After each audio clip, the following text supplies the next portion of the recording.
Hey guys, welcome back to Open It and Play. Today we're going to be looking at this ancient Spawn Shadowhawk figure. This is from, I believe, the late 90s, but it might be the early 2000s. This guy's 2002, it looks like. So this guy's been in the box a long time. A shop that is kind of like a used shop in Japan. It's kind of sad. When I came to Japan, this shop was not that popular except for DVDs and CDs and manga, but it's called Book Off. But now, because the economy is so bad, so many people sell stuff, and it's very good to recycle stuff. So I'm glad Japan does that. But you see people doing business at Book Off more and more and more as the population gets poorer and poorer because income inequality is becoming a problem here. But anyways, you see a lot of old toys that I guess collectors bought back in the old days, and they're trying to get rid of them. So we're gonna take a look at the poseability on this guy. This guy is like kind of a joke. But a lot of the McFarlane figures from the old days, they had really good detail, but they are very much like statues. You could move an arm or a leg, but when you move the arm or leg, that makes it so it's impossible to balance the figure. So they were not the thing that I was into, but I bought them from KB toy stores back in the day when they were basically like on sale, 2 for $5 or something. And if you bought a McFarlane figure back in those days, I think regular price would run you like $7 to $8, maybe $10 for more fantastic ones, maybe even higher if it was like the weird futuristic people with the motorbikes.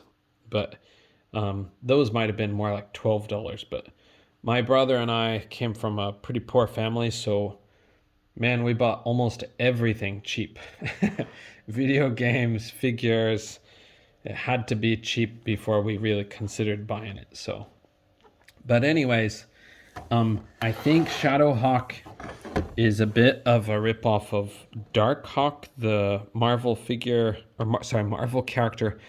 Somehow on this channel, I always mix up episode and issue, and I always mix up character and figure. So I'm really sorry for that. I'm trying to work on it. But the episode and issue thing, I've done that since my teenage days, so I don't know if I'm going to be able to change that. But this guy also really looks like Wolverine for the mask, and maybe a hint of Batman in the costume, kind of a semi-armored appearance. But the main reason I bought this is for this cool rooftop for the display, and that is something that I found on Glenn's channel. I think it's Glenn Webb. He was a toy reviewer. Unfortunately, he passed away before I even knew of his existence. But that was maybe a couple years before I really got into toys again. But anyway, let's get this guy out of the box. And hopefully that rooftop is not going to disappoint me. Now, the thing with this kind of packaging is it's really sharp. I'm going to open it carefully, but hopefully you're not going to see any blood today. I don't think you will, because I'll try to be careful. But, oh man, that's hard. But yeah, these are really old plastic figures and really old plastic packaging. So if I have an accident, bear with me, or I'm going to have to edit it out because it's too graphic for YouTube. Hopefully that's not going to happen. I'm sorry, this is just going to go the way of the dodo because I just want to get this thing open in a safe way. So we're going to take this cut across here. And this time I actually cut towards myself, which I just told you guys recently not to do. But doing a little bit of the desperate times, desperate measures technique, which is always a bad idea. Now, I've been living in Japan for 20 years, or more than 20 years, I should say. And you don't see packaging like this in Japan very often. So this stuff is really hard for me to deal with now. Okay, we're going to get that out of here. Here is the figure, and we're going to take a look at his awful poseability. Not trying to attack McFarlane. I'll attack them over their rubber diapers thing, but I know back in the day they were leaders in terms of the detail on some figures. But you know, Toy Biz was nothing to slouch at either. Toy Biz did amazing. Oh, this is great. This is what I wanted. This is the thing I was looking forward to. And fortunately, the paint on this thing has held up. It is nice, it's clean, it's very well detailed. It's a static thing, but it does have a peg here. I think this peg will work with my Marvel Legends, though I'm not positive. Yes, it works with my Marvel Legends. Perfect. Sorry, that's out of focus again. Yeah, so this is the main thing I wanted. Fortunately, this paint is not sticky. The oil is not separating. So I don't know how they painted it back in the old days, but they did a great job because it's holding up perfectly. Okay. Yeah, this thing has really good details, so I just love it. So glad I got this. Okay, and now we'll look at the more disappointing part. We're going to have to go with my old twisty ties again. And I'm sorry it's not focusing. This part is going to be a bit of a challenge, but maybe not too hard compared to those micro machines we did before. It's one of my last days of my New Year's vacation. New Year's is a big deal in Japan, so we get a lot of time off for it. But this guy, this guy is bound to disappoint. I hope something about him kind of redeems him, but maybe I can get this belt off and use it for something else, but no, I don't think so. So the paint on this guy seems to be different than some of the other figures I've looked at. So this one doesn't have the problem that the Toy Biz figures had. The Toy Biz ones, the paints tend to separate and the oily stuff comes out, and it just makes for a mess if you're buying an old figure that you're actually going to open. But now, let's see, does the paint just chip? Hey, look at this. He's got a ball joint in there. Oh, wow, that's impressive. Now, that's the first time I remember seeing a ball joint on a... Oops. It's the first time I remember seeing a ball joint on a McFarlane figure from this era. But this is 2002, so it is a bit later than I realized. But can't swivel his fist or wrist or anything.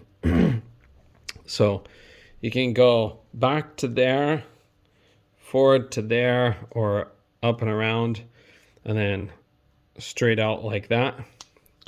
And this one, kind of similar thing. Can't go around, but can almost go around. Okay. And this is a separate piece, but it is not loose. If you want to pose his neck, it can look over like that. Oh, did I just break it? I just broke it. I bent this over and I just broke this. That's okay. I'm not going to do anything with this figure, so I could actually care less that I broke it. But, you know, breaking it means I can't try to resell any part of it. So, now these actually turn, but if you turn this, and of course, you know, he's not going to be able to stand up anymore. Does he stand regular? He does, but he's dang near doing the splits just to stand. So that's kind of goofy. He can take his leg all the way around, but it doesn't do anything for posing. And this one is locked. Oh, I got it. This one is basically locked. You can bring his butt cheek around here. And yeah, if you move it just a little bit, he's not going to be able to stand. So I don't know really why they made things like this back in the day. It is kind of pointless, and they really shouldn't call them action figures. Does it say action figure? No, it says ages 13 and up. I can't really see. It says figurines muñecos especiales en edición limitada, or figurines excepcionales attiraglemente. I don't know what languages these are, but I'm guessing that first one is probably Spanish and the second one is probably Portuguese. We have two other languages, but they're under the Japanese label, so we can't actually see what that is. But you can see it's actually distributed by Takara in Japan. That's kind of interesting. But yeah, so that's Shadow Hawk from 2002, the McFarlane figure. And yeah, that is mainly just this for me. That's what I was after. Now I can make a few more options for my rooftop displays. So, okay, thanks guys for joining me. Sorry, this is longer than I thought again. God, I gotta work on cutting down my video length, but I hope if you're with me, you're with me, and if you're not, you're not. I understand. But I'm sorry, I really gotta work on learning editing and learning about kind of how to edit the sound and stuff like that. I might try to switch over to narrating my videos, edit them, but so far I haven't actually done it, so I apologize for my gross negligence in trying to improve my skills. But all right, thanks guys for joining me, and see you in the next one. Bye for now.